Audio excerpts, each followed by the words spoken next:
কৃষিকাজ করতে পারছিল না। সে সরকারের সাথে কথা বলেছে যে আমার জমি এখনো উর্বর আছে, অর্থাৎ এখানে পানি দিলে ফসল ফলানো সম্ভব।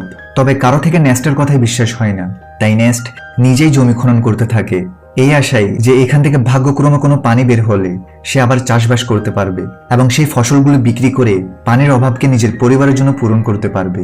একদিন নেস্টের জমিতে যেখানে সে পানি বের করার জন্য মেশিন লাগিয়েছিল, সেখানে দুজন চোর চলে আসে যারা সেই মেশিনটাকে চুরি করতে এসেছে।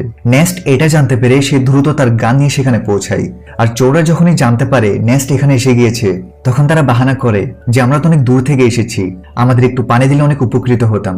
এটা বলেই সে চোর তার কাছে থাকা গান বের করে যেন সে নেস্টকে গুলি করতে পারে। কিন্তু নেস্ট এমন চোরদের সাথে প্রতিদিন মোকাবেলা করত, তাই সে দ্রুত চোরটি শুট করার আগেই তাকে গুলি করে মেরে ফেলে। নেস্ট তার মেশিন চেক করতে আসে, তখন বেচারা জানতে পারে এখান থেকে যে অল্প পানি বের হতো সেগুলো এখন শেষ হয়ে গিয়েছে। তার মানে এখন তাকে দূরের কোনো একটি জায়গায় গর্ত করে